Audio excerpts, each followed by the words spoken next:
찬송가 79장으로 찬송하시겠습니다. 79장 찬송입니다.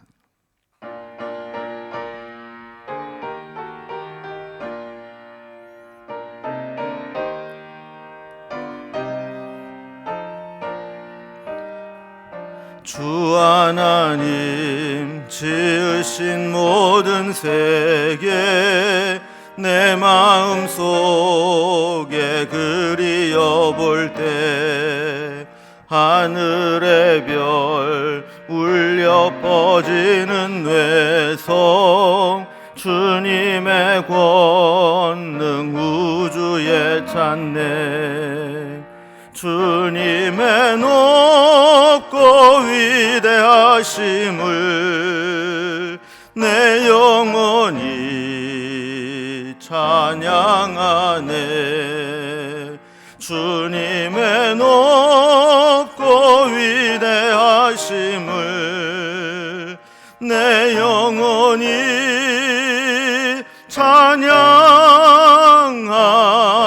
찬양하네.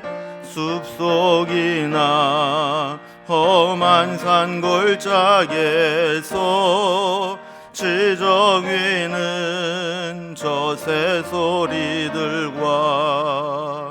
고요하게 흐르는 시냇물은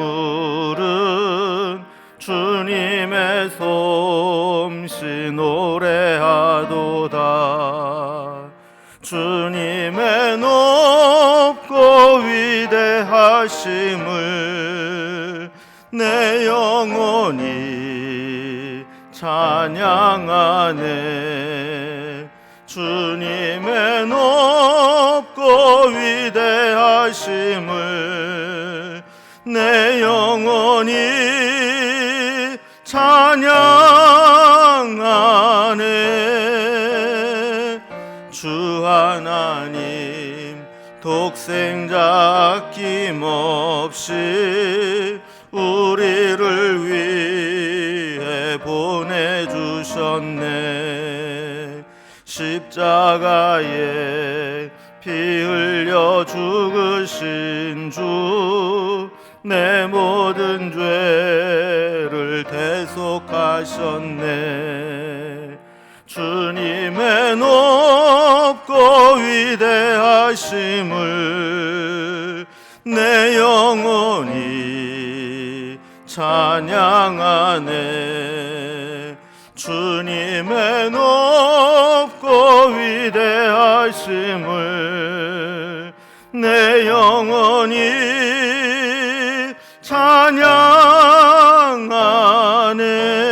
찬양하네. 내 주 예수 세상에 다시 올 때 저 천국으로 날 인도하리. 나 겸손히 엎드려 경배하며 영원히 주를 찬양하리라. 주님의 높고 위대하심을 내 영혼이 찬양하네. 주님의 높고 위대하심을 내 영혼이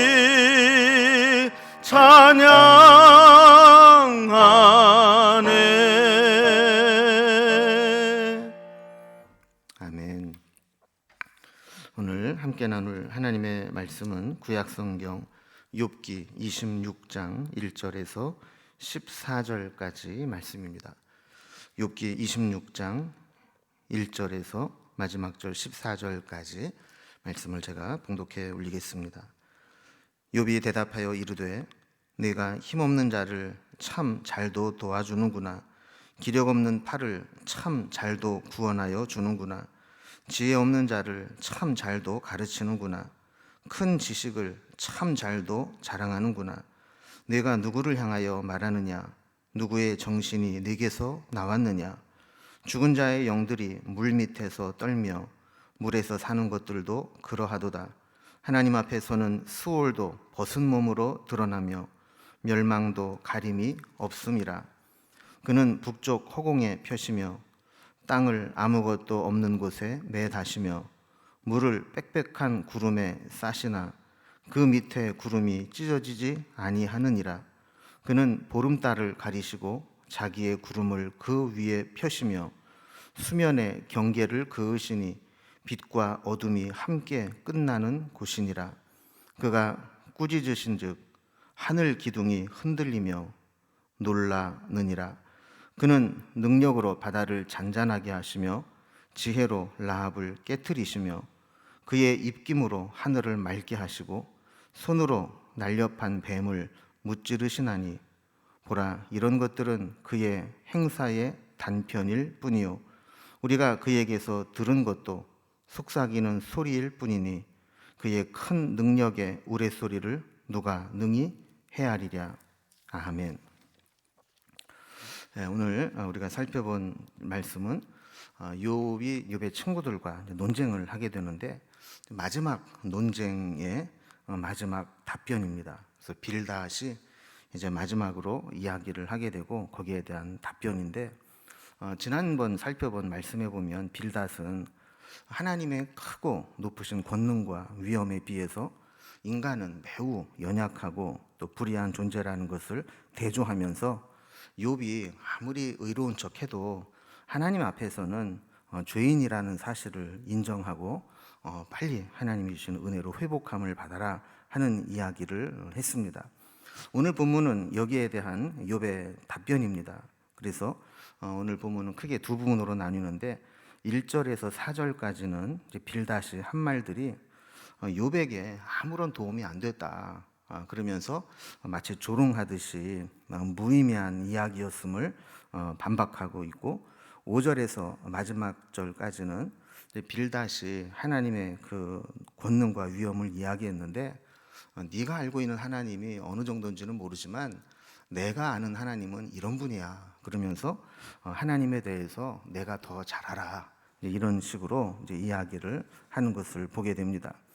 자, 먼저 우리 첫 번째 1절에서 4절까지 빌닷이 이야기한 이야기들이 욥에게 아무런 도움도 안 됐고 의미도 없는 피상적인 말들이다 하는 내용이라고 했죠.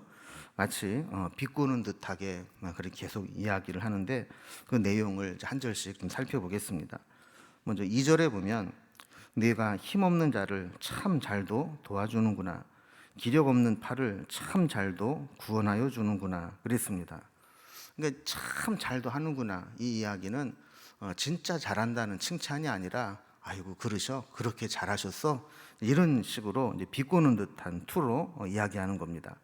여기 보면 이제 힘없는 자, 또 기력이 없는 팔을 참 잘도 구원해 줬고 도와주었다 이렇게 이야기하는데, 지금 욥의 친구들이 욥을 찾아와서 뭐 여러 가지 이제 도움을 주겠다고 하는 이야기들이 그렇게 나를 도와주는 거야, 그렇게 나를 참 구원해 주는 거야, 이런 식으로 역설적으로 이야기를 하는 거죠. 3절도 마찬가지입니다. 같은 의미입니다. 지혜 없는 자를 참 잘도 가르치는구나, 큰 지식을 참 잘도 자랑하는구나, 그러니까 뭐 퍽도 잘 가르치는구나, 그깟 지식이 있다고 퍽도 자랑스럽게 생각하는구나, 뭐 이제 그런 이제 내용이죠.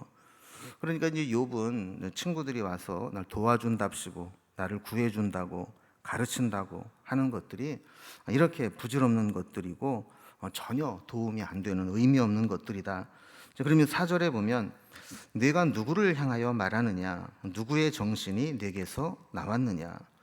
그러니까 너희들이 지금 그런 이야기를 계속 하는데 그 출처가 도대체 뭐냐, 그렇게 말하는 근거가 어디에 있고 그렇게 나를 정죄하고 비난하는 그 근거가 무엇인지 한번 대봐라, 이런 이제 이야기죠. 그러면서 사실 이제 하고 싶은 얘기는 그런 거죠. 니들이 하는 얘기 다 하나님 팔고 하나님 이야기를 하고 있지만 하나님께서부터 나온 소리 아니다, 이런 이야기를 하는 겁니다. 그러면서 이제 5절 이하에 보면 하나님 팔지 말아라, 하나님은 내가 더 잘한다, 이제 그러면서 하나님에 대해서 이야기를 합니다. 자, 5절과 6절을 보면요, 죽은 자의 영들이 물 밑에서 떨며 물에서 사는 것들도 그러하도다. 하나님 앞에서는 수월도 벗은 몸으로 나타나며 멸망도 가림이 없음이라 그랬습니다. 우리가 지난번 살펴본 25장에 보면 빌닷은 하나님의 위대하심을 그 하나님이 만드신 그 광명, 달, 별 이렇게 하늘에 있는 것들로 국한시켜서 이야기를 했습니다. 여기에 비해서 욥은 하나님에 대해서 이야기할 때 물 밑에 있는 것, 물 속, 그리고 죽은 자의 영역인 스올에 이르기까지 이 빌닷이 언급하지 못했던 그런 많은 부분을 다 언급하면서 이 하나님의 주권과 위엄이 미치지 않는 곳은 없다. 그러면서 결국 빌닷보다 자기 자신이 하나님에 대해서 더 잘 알고 있다라는 이야기를 하는 거죠. 그래서 7절에 보면 하나님의 주권과 권능은 하늘과 땅에 미치지 않은 것이 없다 이 이야기를 합니다. 7절 보면요, 그는 북쪽을 허공에 펴시며 땅을 아무것도 없는 곳에 매다시며 그랬습니다. 옛날 사람들은 하늘을 볼 때 어디를 기준으로 삼았냐면 늘 북쪽 하늘을 기준으로 삼았습니다.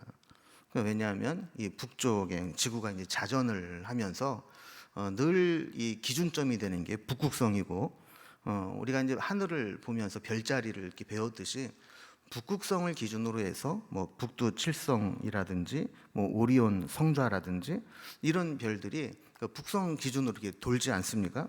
자, 이런 것을 보면서 북쪽을 허공에 펴셨다. 하나님께서 이 북쪽 하늘을 중심으로 해서 이 하늘을 좀 운행하고 계신다 하는 얘기를 하는 거고요. 또 땅을 아무것도 없는 곳에 매다셨다.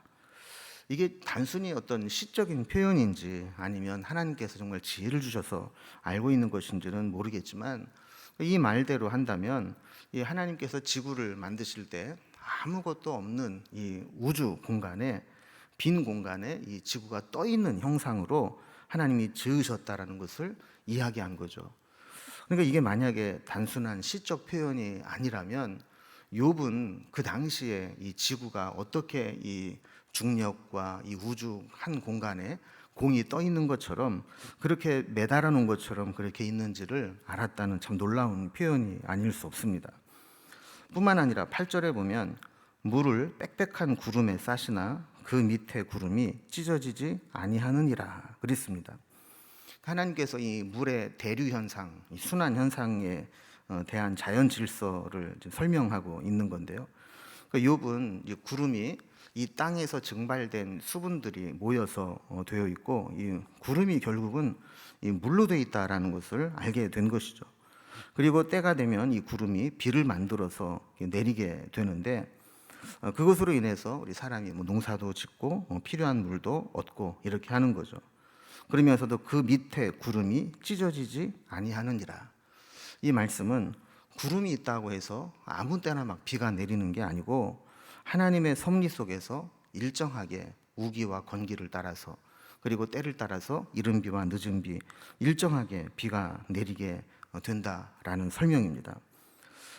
9절에서는 그는 보름달을 가리시고 자기의 구름을 그 위에 펴시며 그랬어요. 하나님은 하나님의 그 보좌, 사람들이 함부로 접근하지 못하고 아무렇게나 보지 못하도록 하나님의 영광스러운 그 광채를 구름으로 가리셨고 그 위에 하나님이 존재하고 계신다 하는 얘기죠. 또 10절에서는 수면에 경계를 그으시니 빛과 어둠이 함께 끝나는 곳이니라 그랬습니다. 여기 수면에 경계를 그으셨다라는 것은 그 당시에 이 궁창이라는 곳이 있어서 이 둘째 하늘이라고 알려진 이 궁창 위에 있는 수분과 또 그 밑에 이 땅에 있는 이 물을 구분하는 것으로 표현을 한 것인지, 아니면 이 바다의 해수면의 경계를 말하는 것인지 여긴 정확하지 않지만, 어쨌든 하나님은 그 물의 경계를 그으셔서 물이 있어야 될 곳에 있게 하셨다 하는 겁니다. 또 빛과 어둠이 함께 끝나는 곳이니라. 그래서 이 빛과 어둠, 낮과 밤, 이 모든 것들도 하나님의 손에 의해서 움직여지고 구분이 된다는 것이죠. 11절에서는요, 그가 꾸짖으신 즉 하늘 기둥이 흔들리며 놀라느니라 그랬습니다. 지금까지 이제 살펴본 내용들은 하나님께서 하나님의 뜻대로 하나님의 질서대로 이 자연 만물을 운행하셨는데 종종 하나님께서 진노하시게 되면 하늘 기둥이 흔들리고 놀라는 것과 마찬가지로 이 천재지변과 자연재해가 일어날 수도 있다라는 겁니다. 자, 그러나 하나님은 그렇게 자연 질서를 파괴하시고 흔드시는 분이 아니라 곧 다시 원상태로 회복시키시는 분이기도 한다라는 거예요. 그래서 12절에 보면 그는 능력으로 바다를 잔잔하게 하시며 지혜로 라합을 깨트리시며 그랬습니다. 여기 이제 라합이라는 말에 밑에 각주 1번에 보면 이제 폭풍우 이렇게 되어 있는데 이렇게 아까 하나님이 꾸짖으실 때 하늘 기둥이 흔들리고 자연재해와 이상 현상들이 나타나긴 했지만 하나님은 라합을 깨트리듯이 이렇게 폭풍우와 태풍을 잠잠케 하시고 바다를 잔잔하게 만드시는 분이다 그랬습니다. 13절에서도 그의 입김으로 하늘을 맑게 하시고 손으로 날렵한 뱀을 무찌르시나니, 이것도 동일한 이제 내용이죠. 하나님께서 입김으로 한번 훅 불면 하늘을 맑게 하시고 날렵한 뱀을 무찌르시는 것과 같이 된다. 그래서 우리가 이제 그 태풍이 한번 싹 불고 나면 뭐 미세먼지라든지 이 구름이라든지 이런 게 그냥 싹 없어지고 맑은 하늘이 보이지 않습니까? 그렇게 하시는 분이 하나님이시라는 거예요. 또 날렵한 뱀은 사탄의 상징을 말하는데 이 사탄의 상징도 하나님께서 물리치신다라는 거죠. 그래서 마지막 14절에 보면 보라, 이런 것들은 그의 행사의 단편일 뿐이요 우리가 그에게서 들은 것도 속삭이는 소리일 뿐이니 그의 큰 능력의 우레소리를 누가 능히 헤아리랴 그랬어요. 그러니까 지금까지 이제 욥이 이제 이야기한 내용들 5절부터 13절까지 하나님에 대한 묘사들, 사실 이것은 이제 빌닷이 이야기한 것에 비하면 뭐 무척 세밀하게 하나님에 대한 이제 묘사를 한 것이기는 하지만 그럼에도 불구하고 욥은 내가 지금 얘기한 이 모든 것들은 하나님 하시는 단편에 불과하고 그에게서 들은 것은 그냥 속삭이는 소리를 듣는 것에 불과하다. 하나님의 하시는 일들을 우리가 다 헤아릴 수 없는 것이다. 이렇게 논증하는 것을 보게 됩니다. 그러니까 어떻게 보면 이제 빌닷은 뭐 번데기 앞에서 주름 잡는 격이 된 거죠. 하나님을 팔면서 하나님을 언급하면서 하나님이 이렇게 위대하신 분이고 너는 이렇게 초라한 존재인데 하나님 앞에서 그렇게 뻔뻔하게 할 수 있느냐. 그랬더니 욥은 네가 하나님을 그렇게 잘 알아? 내가 만난 하나님은 이런 분이야. 그러면서 하나님에 대해서 더 깊고 넓고 풍성한 지혜를 이야기하는 것을 보게 됩니다. 여러분, 우리도 이제 종종 보면 마치 내가 모든 것을 다 알고 있는 것처럼 내가 상대방보다 똑똑하고 잘난 것처럼 이렇게 거드름을 피우다가 이 상대방이 나보다 훨씬 더 능력 있고 또 지적으로도 풍부하고 뭐 이런 것을 알게 되면 부끄러움을 당하지 않습니까? 이제 빌닷은 아마 욥 앞에서 아마 그런 처지가 된 것이죠. 그래서 우리도 쉽게 이야기할 것이 아니라 정말 하나님이 어떤 분인지 내가 그 말을 할 수 있는 자격이 있는 것인지 이런 부분들을 깊이 묵상하고 우리의 입을 열어서 다른 사람들을 돕는 그런 언어 생활이 되었으면 좋겠습니다. 그래서 욥이 말한 것처럼 우리 하나님을 우리가 깊이 아는 그런 지혜가 우리에게도 있기를 주님의 이름으로 기원합니다. 기도하겠습니다. 하나님 아버지, 오늘 욥이 빌닷과 논쟁에서 답변했던 내용들을 살펴보았습니다. 빌닷은 나름대로 자기가 알고 있는 하나님에 대해서 이야기를 하면서 욥을 추궁하고 또 정죄했지만 오히려 욥은 하나님에 대해서 자기가 더 깊이 알고 있다는 이야기를 하면서 빌닷이 하는 이야기들이 자기에게 별 의미 없는 도움이 안 되는 이야기라는 것을 살펴보았습니다. 우리도 행여라도 빌닷과 같은 오류를 범하지 않게 하시고 마치 내가 모든 것을 다 알고 있는 것처럼 내가 많은 지식을 가지고 있는 것처럼 자만하지 않게 하시고 더 하나님을 깊이 알아가는 지식을 얻게 하시며 끊임없이 배우고 하나님에 대해서 알아가는 우리의 삶이 될 수 있도록 인도해 주옵소서.